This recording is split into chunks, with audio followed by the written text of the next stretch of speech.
Hey everybody, Steve Ritter. A little late posting this today. I usually get these out early in the morning, so I hope you forgive me and uh, hope you're having a great day. For those of you down in Alabama and Panhandle, Florida, I hope we're praying for you guys down there and hoping you made it through Hurricane Sally okay. Certainly here in South Carolina, we can understand what you're going through. Been through some hurricanes ourselves, so we were riding. I was riding along with Ravishing Mrs. Ritter the other day, and we were just telling some stories about our youth, and she told a story about her sister that reminded me of something about my sister, and it kind of pertained to what I want to talk to today is about self control, which everybody struggles with, I'm sure. It's something that I think God wants us to have, and the Bible. There's many discussions in there about self-control and about keep control of yourself, because when we're not, it lets bad things in. And as one verse in particular, Proverbs 25:28 says, like a city whose walls are broken through is a person who lacks self-control. And a city wall is designed to keep bad stuff out, the enemy out, right? So when you have a break in the wall, it's going to let that bad stuff in. So our lack of self-control a lot of times does that. Another one in Proverbs 16:32. Better a patient person than a warrior, one with self-control than one who takes a city. So the story I was remembering was a time when I lacked self-control about a particular thing. We were talking about when I was a kid, me and my sister. And usually it was in the summertime. We were latchkey kids. My mom had to work, and her and my dad were separated at the time.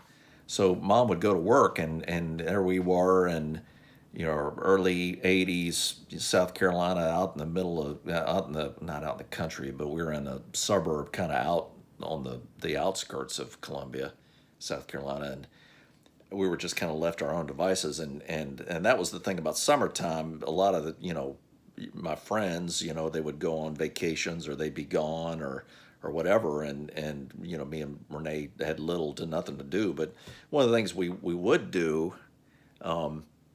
this was something that was back in the day, back when there used to be those glass bottles, the soda bottles, and we would go out through the neighborhood up to there was the highway there. It wasn't like an interstate. It was just a thoroughfare highway, and we would go up there and walk along the edge of the road. And back in the day, I'm sure many of you remember, people would just throw trash out the window. You didn't save it and put it in a trash can. People just throw it out. Well, a lot of times people would drink sodas and throw the bottles out, and you'd have bottles on the side of the road. And me and Renee would go and pick those up, and we'd walk down probably three-quarters of a mile or a mile, turn around, come back, and we'd come by with, we'd have a bag with us, and we'd take,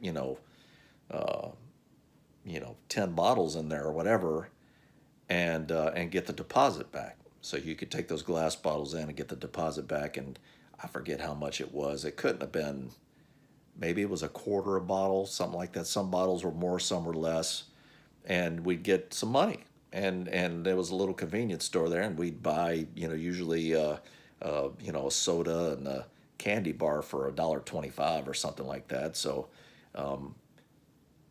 and sometimes my dad would give us some money when he would come down to visit us. He lived in North Carolina at the time, so he would come down to visit us, and sometimes he would give us money. But anyway, the point is we would have some money. We'd go in and buy some like a soda and a candy bar, and we take it home. Now, here's where we get in self-control, because I've got this delicious treat.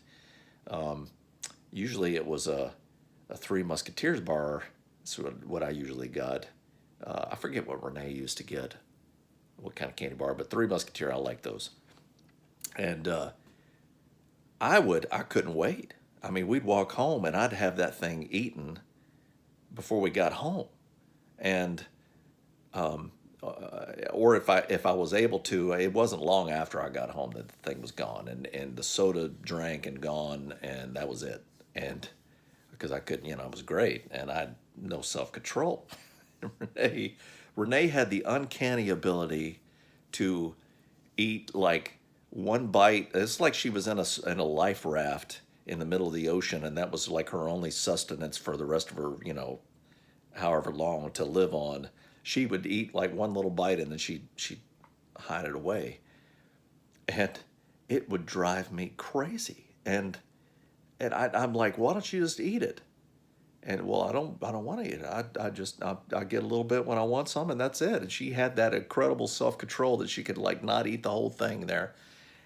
And it was just, not only did I not have the self control, but then I didn't have enough self control to like, it was her candy bar, and I'm like, well, if you're not going to eat it, then give it to me. And she's like, well, I am going to eat it. I'm going to eat it later. And I just laugh thinking about that. Just the lack of self control as far as candy bar goes. Still have that problem sometimes. But I think it created tension in the home. It created tension with my sister. I just was thinking about that, the problems that a lack of self control can bring. So I was thinking about that.